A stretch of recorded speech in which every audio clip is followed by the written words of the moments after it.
ఈరోజు లేదా ఈ క్షణం మనం చనిపోతే ఎక్కడికి వెళ్తాం? నిజంగా ఈ ప్రశ్నకి సమాధానం మనతో మనం నిజాయితీగా చెప్పుకోవాల్సిన అవసరం ఎంతైనా ఉంది. మన కోసం ఎదురు చూసే దేవుని దగ్గరికి వెళ్తామా, లేదా దెయ్యాల కోసం చేయబడిన నరకానికి వెళ్తామా? మనం నులివెచ్చని స్థితిలో ఉన్నామేమో ఒక్కసారి పరీక్షించుకునే సమయం వచ్చింది. ఎందుకంటే ప్రకటన గ్రంథం 3వ అధ్యాయం 15వ వచనంలో, నీ క్రియలను నేను ఎరుగుదును, నీవు చల్లగానైనను వెచ్చగానైనను లేవు. నీవు చల్లగానైనను వెచ్చగానైనను ఉండిన ఎడల మేలు. నీవు వెచ్చగానైనను చల్లగానైనను ఉండక నులివెచ్చనగా ఉన్నావు గనుక నేను నిన్ను నా నోట నుండి ఉమ్మివేయనుద్దేశించుచున్నాను. ఒక్కసారి మన జీవితాలు ఎలాగున్నాయో పరీక్షించుకునే సమయం వచ్చింది. ఎందుకంటే చాలామందిని మనం చూస్తూ ఉన్నాం, మన కళ్ళ ముందే తిరుగుతూ ఉంటారు, కానీ అంతలోనే చనిపోయారనే వార్త వస్తుంది. వయసుతో తేడా లేకుండా చిన్నపిల్లలు, యవనస్తులు, ముసలి వాళ్ళు, ఇలా వయసుతో తేడా లేకుండా చాలామంది చనిపోతూ ఉన్నారు. ఒకవేళ నెక్స్ట్ మనమే అయితే? అందుకే మనల్ని మనం నిజాయితీగా మనం అడగాల్సిన ప్రశ్న, చనిపోతే ఎక్కడికి వెళ్తాం? 2 కొరింథీయులకు 13వ అధ్యాయం 5వ వచనం, మీరు విశ్వాసము గలవారై ఉన్నారో లేదో మిమ్మల్ని మీరే శోధించుకొని చూచుకొనుడి, మిమ్మల్ని మీరే పరీక్షించుకొనుడి. మీరు భ్రష్టులు కాని ఎడల యేసుక్రీస్తు మీలో నున్నాడని మిమ్మల్ని గూర్చి మీరే ఎరుగుదురు. ఈ టెస్ట్లో మనం నిజంగా పాస్ అవుతామా? నిజంగానే దేవుని అధికారానికి మనల్ని మనం అప్పచెప్పుకుంటామా? లేదా మన లైఫ్కి మనమే రాజులాగా ఉంటామా? చాలామంది యేసుక్రీస్తుని వాళ్ళ రక్షకుడిగా తీసుకుంటారు. ఎందుకంటే పాపం చేస్తాం కాబట్టి పాపం నుంచి ఖచ్చితంగా మనల్ని విడిపించడానికి ఒకరు కావాలి. అందరూ పరలోకం వెళ్ళాలి. అందుకే యేసుక్రీస్తుని రక్షకుడిగా మాత్రమే తీసుకుంటాం, కానీ ఆయన్ని మన లైఫ్లో ఒక లీడర్ లాగా, ఆయన అధికారానికి మనం ఒప్పుకోం. ఒకవేళ ఆయన అధికారానికే మనం ఒప్పుకుంటే మన లైఫ్ ఎలా ఉంటుంది? ఎందుకంటే క్రీస్తుని మన ప్రభువుగా అంగీకరిస్తే లోకంలో చాలా వదులుకోవాల్సి వస్తుంది. మార్కు సువార్త 8వ అధ్యాయం 36వ వచనంలో, ఒకడు సర్వలోకమును సంపాదించుకొని తన ప్రాణమును పోగొట్టుకొనుట వానికేమి ప్రయోజనము? మనుష్యుడు తన ప్రాణమునకు ప్రతిగా ఏమి ఇయ్యగలుగును? లేదు, ఇదంతా కాదు, నేను ఒక క్రిస్టియన్ ఫ్యామిలీలో పుట్టాను, లేదా డైలీ చర్చ్కి వెళ్తున్నాను, క్రీస్తుని అంగీకరించాను, తప్పకుండా నేను పరలోకమే వెళ్తానని నువ్వు అనుకుంటున్నావేమో. బైబిల్లో ఎక్కడా కూడా నువ్వు ఒక క్రైస్తవ కుటుంబంలో పుడితేనో, లేదా క్రీస్తుని అంగీకరించిన మాత్రాన, లేదా డైలీ చర్చికి వెళ్ళడం మాత్రాన నువ్వు పరలోకం వెళ్ళిపోతావని ఎక్కడా లేదు. నువ్వు ఒక క్రిస్టియన్ అయ్యుండి కూడా క్రీస్తుని నీకు ప్రభువుగా, రక్షకునిగా అంగీకరించకపోతే ఒక్కసారి ఆలోచించు, చనిపోతే ఎక్కడికి వెళ్తావు?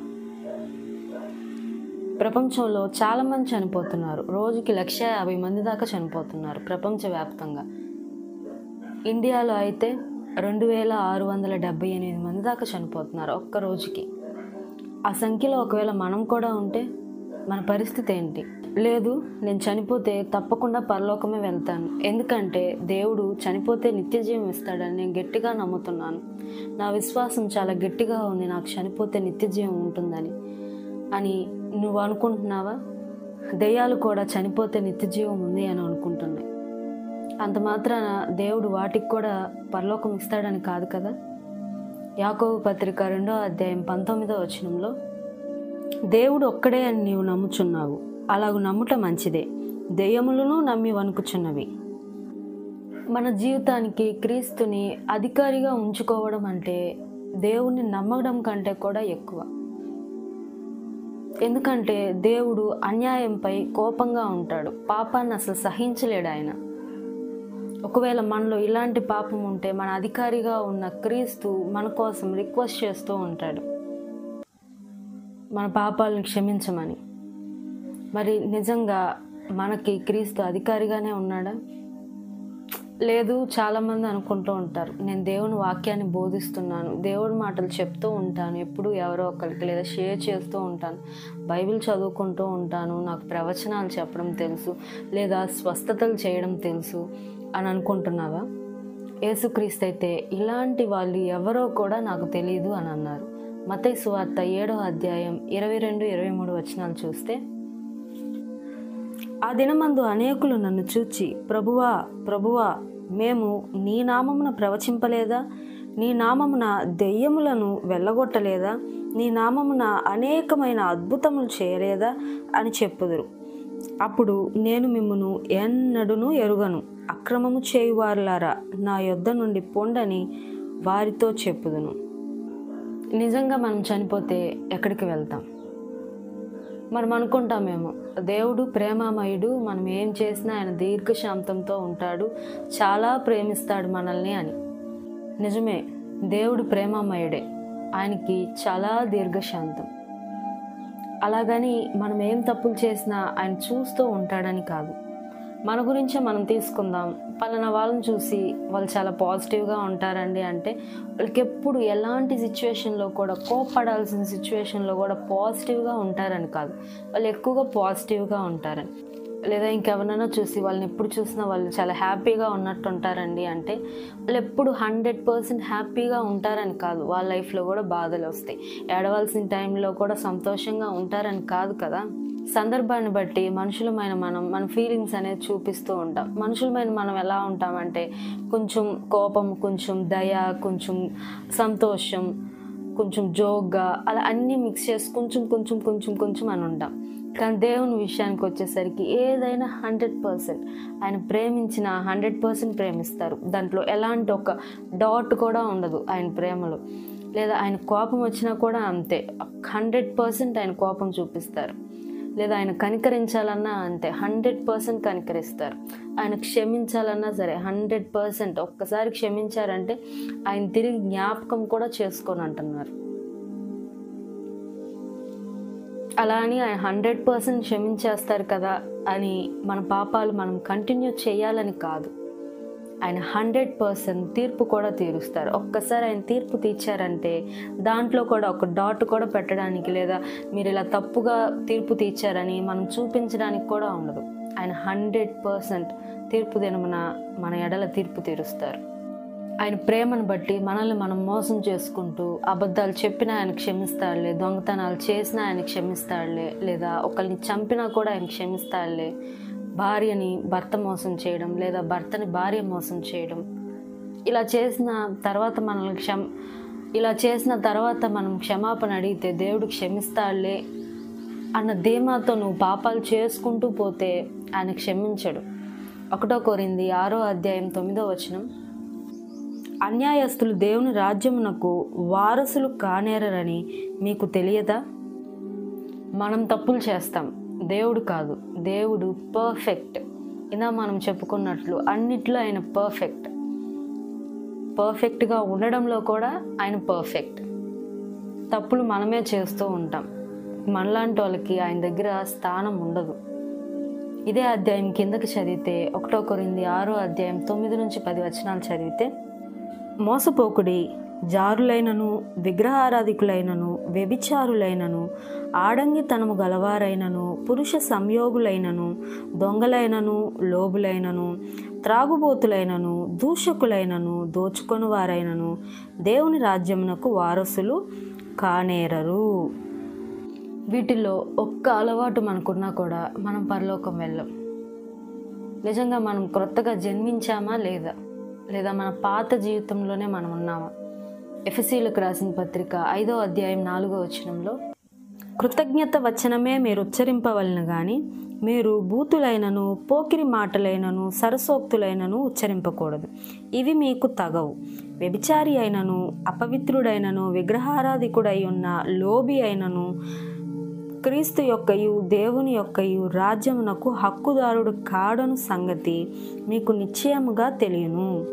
అలాగే గల్తీయులకు 5వ అధ్యాయం 19-21 వచనాలు చూస్తే, శరీర కార్యములు స్పష్టమై ఉన్నవి. అవేవనగా జారత్వము, అపవిత్రత, కాముకత్వత, విగ్రహారాధన, అభిచారము, ద్వేషములు, కలహములు, మత్సరములు, క్రోధములు, కక్షలు, భేదములు, విమతములు, అసూయలు, మత్తతలు, అల్లరితో కూడిన ఆటపాటలు మొదలైనవి.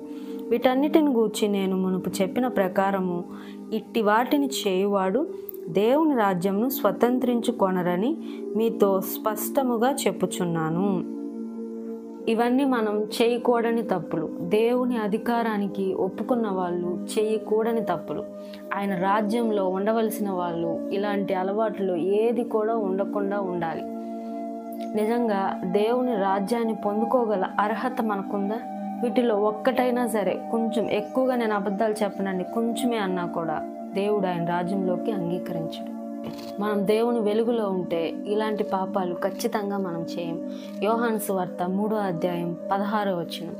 దేవుడు లోకముని ఎంతో ప్రేమించెను, కాగా ఆయన తన అద్వితీయ కుమారునిగా పుట్టిన వాని యందు విశ్వాసముంచు ప్రతి వాడును నశింపక నిత్య జీవం పొందినట్లు ఆయనను అనుగ్రహించెను.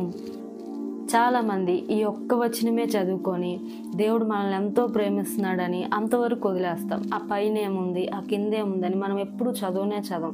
బైబిల్ని ఎప్పుడు కూడా కంప్లీట్గా ఎవరితో ఎలా చెప్పారు, ఏ సందర్భంలో చెప్పారని ప్రతిదీ ఆలోచించుకుంటూ చదవాలి. ఆ కింద వచనాలు కూడా ఒకసారి చదివితే, లోకము తన కుమారుని ద్వారా రక్షణ పొందుటకే గాని లోకమునకు తీర్పు తీర్చుటకు దేవుడు ఆయనను లోకమునకు పంపలేదు. ఆయన యందు విశ్వాసం ఉంచువానికి తీర్పు తీర్చబడదు. విశ్వసింపని వాడు దేవుని అద్వితీయ కుమారుని నామమందు విశ్వాసం ఉంచలేదు గనుక వానికి ఇంతకు మునుపే తీర్పు తీర్చబడెను. ఆ తీర్పు ఇదే: వెలుగు లోకములోనికి వచ్చెను, కానీ తమ క్రియలు చెడ్డవైనందున మనుషులు వెలుగును ప్రేమింపక చీకటినే ప్రేమించిరి. మనం క్రీస్తు వెలుగుని మన జీవితాల్లోకి తీసుకురావాలి అని అనుకుంటే మనం లోకాన్ని ప్రేమించం. లోకంలో ఉండే చెడ్డ కార్యాలు మనలో ఉండవు. మనం మారిపోతాం, టోటల్గా మారిపోతాం. యోహాను సువార్త 1వ అధ్యాయం 9, 13 వచనాలు చూస్తే, నిజమైన వెలుగు ఉండెను, అది లోకంలోనికి వచ్చుచు ప్రతి మనుష్యుని వెలిగించుచున్నది.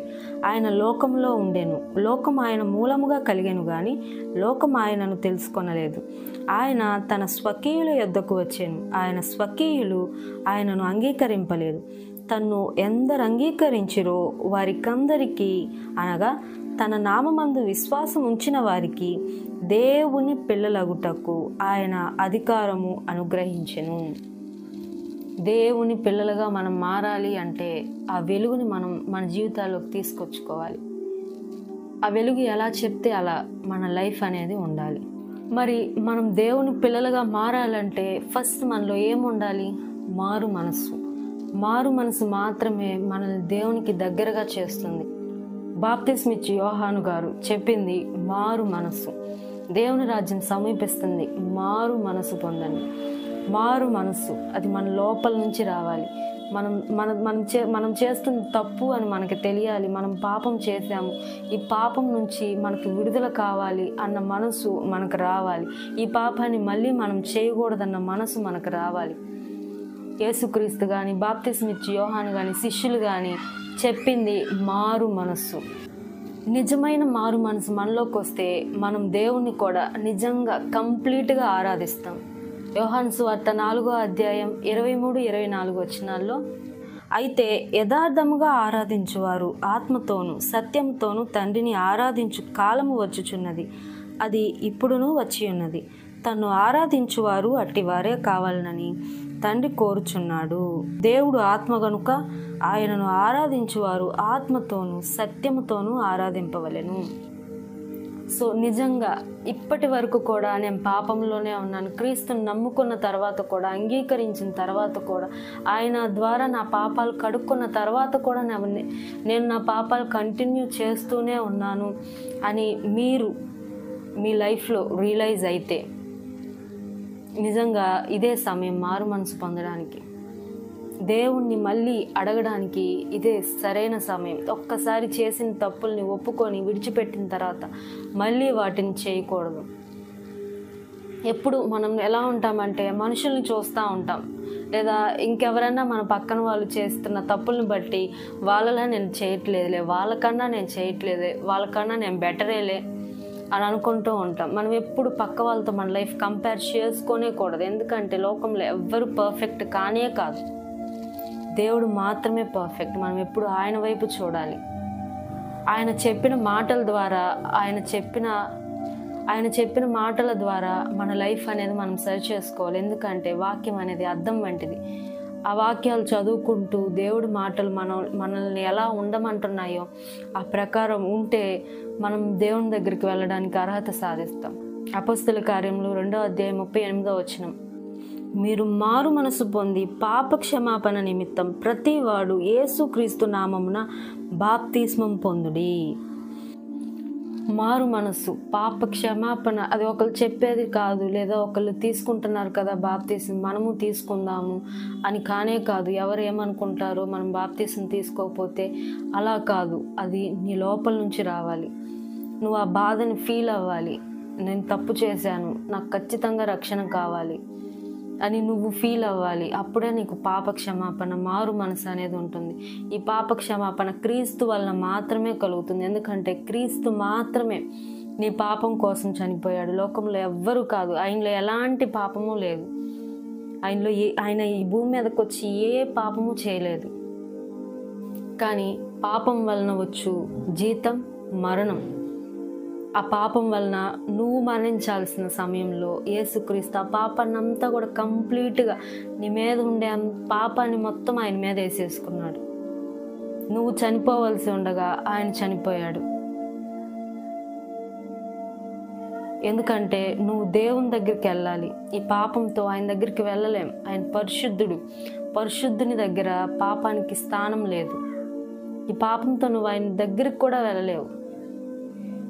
నీ మీద నుంచి ఆ పాపాన్ని తీసేయాలి. అందుకే ఆయన చనిపోయాడు. కానీ ఈ మారు మనసు, పాప క్షమాపణ లేకుండా నువ్వు బాప్తిస్మం తీసుకున్నంత మాత్రాన పరలోకానికి వెళ్ళవు. ఎందుకంటే తప్పు చేశాను, నేను తప్పు చేశాను, ఇంక తప్పు చేయకూడదు అన్న బాధ నీకు కలగాలి. అప్పుడే నువ్వు ఆ తప్పును చేయకుండా పక్కన పెడతావు. రోమాపత్రిక 10:9-13 యేసు ప్రభువుని నీ నోటితో ఒప్పుకొని దేవుడు మృతుల్లో నుండి ఆయనను లేపెనని నీ హృదయమందు విశ్వాసం ఉంచిన ఎడల నీవు రక్షింపబడుదువు. ఎలయనగా నీతి కలుగునట్లు మనుష్యుడు హృదయంలో విశ్వసించును, రక్షణ కలుగునట్లు నోటితో ఒప్పుకొనును. ఏమనగా ఆయన యందు విశ్వాసం ఉంచు వాడెవడునూ సిగ్గుపడడని లేఖనము చెప్పుచున్నది. యూదుడని గ్రీసు దేశస్థుడని భేదం లేదు, ఒక్క ప్రభువే అందరికీ ప్రభువై ఉండి తనకు ప్రార్థన చేయు వారందరి ఎడల కృపచూపుటకు ఐశ్వర్యవంతుడై ఉన్నాడు. ఎందుకనగా ప్రభువు నామమును బట్టి ప్రార్థన చేయువాడెవడో వాడు రక్షింపబడును. నిజంగా ఇంత వాక్యం విన్న తర్వాత మళ్ళీ ఒక్కసారి నిజంగా మన లైఫ్లో క్రీస్తు ఉన్నాడా? ఈ క్షణం మనం చనిపోయినా కూడా పరలోకం వెళ్తామా? క్రీస్తుని మన లైఫ్కి ఒక అధికారిగా ఉంచుకున్నామా? ఆయన అధికారాన్ని అంతటికి మనల్ని మనం అప్పచెప్పుకున్నామా? ఏం చేసినా మీరు చెప్పినట్టే చేస్తాను అన్న భావన నీలో ఉందా? అలా నీ లైఫ్ ఉందా? అలా ఉంటే ఇప్పటికైనా దేవుడు ఖచ్చితంగా నిన్ను క్షమించడానికి సిద్ధంగా ఉన్నాడు. ఎందుకంటే తప్పిపోయిన కుమారుని ఉపమానం మనందరికీ తెలుసు. కుమారుడైతే తండ్రి మాట వినకుండా వెళ్ళిపోయాడు. కానీ కుమారుడు వెళ్ళిపోయినప్పటి నుంచి తండ్రి కుమారుడు కోసమే ఎదురు చూస్తూ ఉన్నాడు. కుమారుడికి ఎప్పుడు బుద్ధి వచ్చిందండి? సరైన తిండి లేనప్పుడు, ఆకలి ఎక్కువైనప్పుడు తండ్రి గుర్తొచ్చాడు. ఈ మధ్యలో ఎక్కడ తండ్రి గుర్తుకు రాల. ఎందుకంటే అంతో ఎంతో భోజనం దొరుకుతుంది, డబ్బులు పోయాయి, భోజనం దొరుకుతుంది, సరే పనికి వచ్చేసాను, పని చేసుకుంటే భోజనం వస్తుంది అని అనుకున్నాడు. కానీ ఎప్పుడైతే అక్కడ కూడా భోజనం ఆకలి ఎక్కువ అవుతుందో అప్పుడు తండ్రి గుర్తొచ్చాడు. నా తండ్రి దగ్గర చాలామంది పని వాళ్ళకి భోజనానికి ఎలాంటి కొరత లేదు, నేనేంటా ఇలా ఉన్నాను అనుకున్నాడు. కానీ ఏ రోజైతే కొడుకు వెళ్ళిపోయాడో, తప్పు చేసి వెళ్ళిపోయాడు, తండ్రిని బాధ పెట్టి వెళ్ళిపోయాడు. కానీ తండ్రి మాత్రం ఆ రోజు నుంచి కొడుకు కోసం ఎదురు చూస్తూనే ఉన్నాడు. ఈరోజు వస్తాడు, రేపు వస్తాడు, ఇప్పుడు వస్తాడని. ఇది దేవుని మనస్సు. దేవుడు ఎప్పుడు మన కోసం ఈరోజు మాట్లాడతాడు, రేపు మాట్లాడని ఎదురు చూస్తూనే ఉంటాడు. రోజు ఈ క్షణం నేను తప్పు చేశాను తండ్రి, నీ దగ్గరికి రాలేనంత తప్పు నాలో ఉంది, పాపం నాలో ఉంది, ఇంకా నేను చేయను, నాకు మీరు కావాలి, మీ దగ్గరికి నేను ఎలాగన్నా రావాలి అని మనం ఈ క్షణం అనుకున్నా కూడా ఆయన క్షమించడానికి రెడీగా ఉన్నారు. ఇప్పుడు కూడా రెడీగా ఉన్నారు, ఎప్పుడు రెడీగా ఉంటారని క్షమించడానికి. ఆయనకి మన మీద ఉన్న ప్రేమ అలాంటిది. కానీ ఈ పాప క్షమాపణ మారు మనసు లేకుండా మాత్రం మనం దేవుణ్ణి చేరుకోలేం. మన మనస్సులో కలగాలి ఆ భావన.